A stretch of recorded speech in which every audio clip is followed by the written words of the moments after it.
One day he left the house with a boarder and rode into town.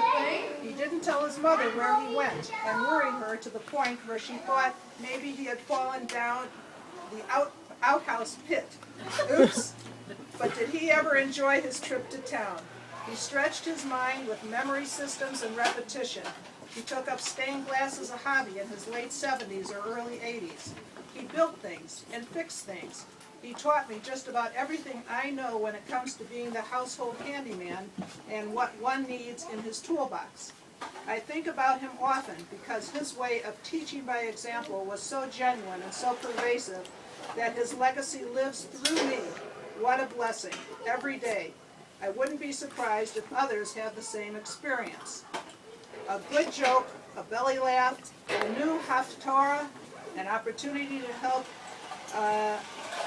make a minyan, gardening, Chevra Kadisha, visits to Skokie, the workroom, driving on his lap in Hillcrest Court, honesty in business, loyalty, storytelling, family, mastication, read it slow, careful eater.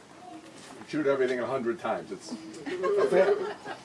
Bicycling, collecting, preserving, loving, respecting, providing, napping. I can tell many stories about his naps. Accepting, giving, meals on wheels, and other tzedekahs, language, reading, swimming, stretching, helping, doing, preserving, reading, patience, living without excuse, fear, or hesitation. Recycling. Oh, right. Recycling. Very good. These are the things I know about my Zadie. These are the experiences that give me strength and hope each and every day. Many of you may know that Jesse and I have a son whose name is Morris Lieb, just like Zadie. And Lieb, he has.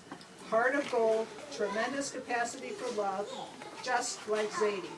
Fate, nature, or nurture, I don't care.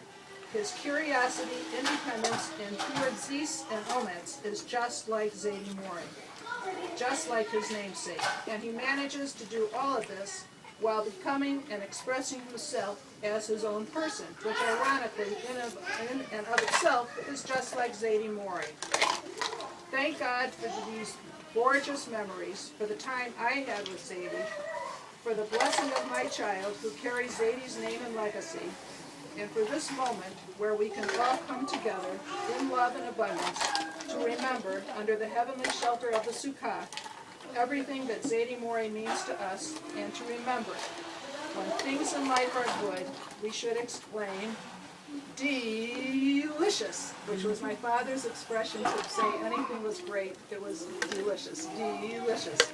But that's exactly the way he used to say it. Love, Benj. So I wanted to share that with everybody.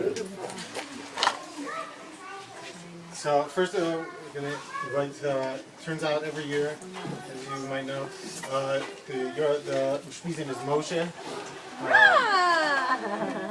On the same night as Zadie Mori, Moshe ben Mitzala. So Azamin Tzudasi Ushpizin Eloi, Avram Yitzchak Yaakov, Moshe Aaron Yosef David, Menachem Menach, Moshe Ushpizin Eloi, Yesu Yemi V'Imach, Kol Ushpizin Eloi, Avram Yitzchak Yaakov, Aaron Yosef David. So Davi and I are making a Siyum Berachos. We didn't learn all with Misachlet together, but when you're learning Daf Yomi, it's like everyone's your Chavrusa, because everyone's on the same Daf, and you can ask someone, oh yeah, I remember that Gemara, or especially in Berachos, it's a very interesting Gemara. I think it's my first time going through all of Berachos. I've learned parts of it, the relevant halachic parts that are usually learned sometimes in yeshivos.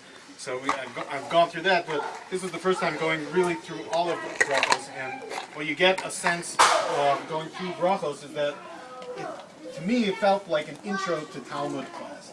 I mean, you get a lot of stories of the Tanaim, of the Amoraim, of the people who made up the whole Gemara, the whole Talmud, and the whole Mishnah. And you really get to actually meet them and feel personal stories of their growth and their life. So it's been very exciting. But I would be remiss if I wouldn't follow the rules of the previous, almost second to last daf of the Gemara, where it says that everyone who spoke was poseach b'chvod achsanya, that they spoke about we have to remember Zadie, Mori, and my in-laws, the Strausses, for hosting this beautiful event yearly, Leah and her.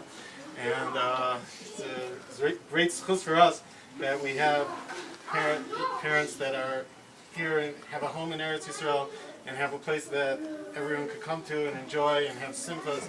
And Baruch Hashem that you have a beautiful home and we should continue to use it more and more often.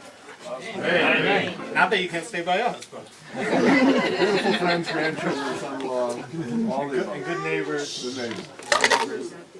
The neighbors follow from. Anyways, also just hearing about Zadie Mori, the letter from Zadie Mori, it's obvious how Zadie Mori had an appreciation for everything in life, and also going through brachos, you find brachos for every single moment in life, and even that talking about the outhouse, that comes up a lot of the times in brachos, different halachas of dealing with outhouses. So it's like everything and every dimension of life, and Zadie was a perfectionist, and he wanted everything to be perfect, and that's something that you find, God's creation is obviously perfect, and we are able to bless Him on every prat, every detail. One thing I just wanted to connect to Succos is that Succos, we have a famous question of why is Succos in the fall? Why is Succos now? It should be, if it's L'man Yidu Dorseichem Kippur Sukkos Hoshav B'Yis B'nei Yisrael, it should be really by Pesach. We should be celebrating Succos or in Succos on Pesach. So why is it now? So there's a lot of answers given, a lot of good answers. This one's probably not the best answer, but I think it relates to what I wanted to say about brachos, is that brachos also starts with a weird way. It starts with Meimas HaKorim Hashma. It starts with Hilchos of Kriya Shema. Of when do we say Kriya Shema? At night. And that's not when you say, oh, I'm learning brachos. Most people say, okay, you're making brachos on fruit, you're making brachos on bread, you're making brachos on things, not Kriya Shema. Why is Kriya Shema the first thing? So Kriya Shema, as we know, is Kabbalah Sol Malchus Shemayim. It's accepting Hashem as the creator and as the master of the world. And that is the fundamental, and that's the ideal principle that we need to establish at the beginning. And that's why only in the 6th parak do we come and start discussing which bracha we make on which food and all the different intricate details of things we would assume to be brachos related. And the whole reason given why we make a bracha rishona, why we make a first bracha right before we eat something, it just comes down. It's not a pasuk, although there are pasukim quoted later on. But the main reason why we make brachos, the Gemara says, svarahu asur lo la'adam sheyehana min ha'olam hazeh b'lo bracha. That it's just logic. You can't derive any benefit from this world without blessing God. And if someone eats without blessing God, then they have been mo'al. It's like they ate from stuff belonging to HaKadosh Baruch, stuff belonging to the Beis HaMikdash.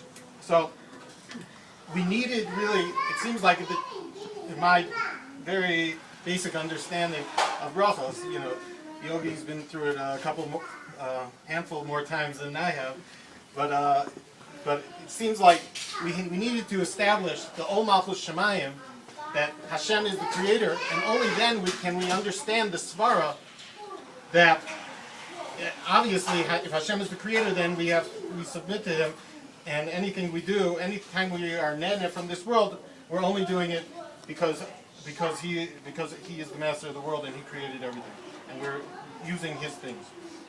So too, Sukkos we can only really appreciate only after when it comes after Yom Kippur, after Rosh Hashanah, where we're Mamliach Hashem, where we make Him into the Melech, and He has established Hashem as the master of the world and the King of Kings. And then we have Yom Kippur, where He forgives us. And only then can we have the Simchas, the Zman Simchaseinu of Sukkos, where we're really happy that, Baruch Hashem, we can reflect that Hashem, King of Kings, has granted us everything that we have, and we're blessed. we can make brachos and thank Hashem for everything that He gave us. Okay. So, That's so why the fall? huh? Why the fall? Because it's after Rosh Hashanah. Oh, Okay, thank you. These are connected. I thought you were It going. was after he was Makayim, all Malchus Shamayim. Got it. Okay, got it. So now we'll do the Siyum W. I thought you were going somewhere else. Brachos. Last couple lines. Name is Gemara. Amar Elazar, Amar Chanina, Talmidei Chachamim, Marbim Shalom Ba'olam, Shene'emar, V'chol Banayach Limudei Hashem, Rav Shalom Banayach Al Pikri Banayach El Bonayach. This is also how we endow them in Eretz Yisrael, right? Yeah. Yeah. Ashkenaz also. In the Succos. This looks fired everywhere. Right. Without the dough. Okay, so they say that Talmidei Chachamim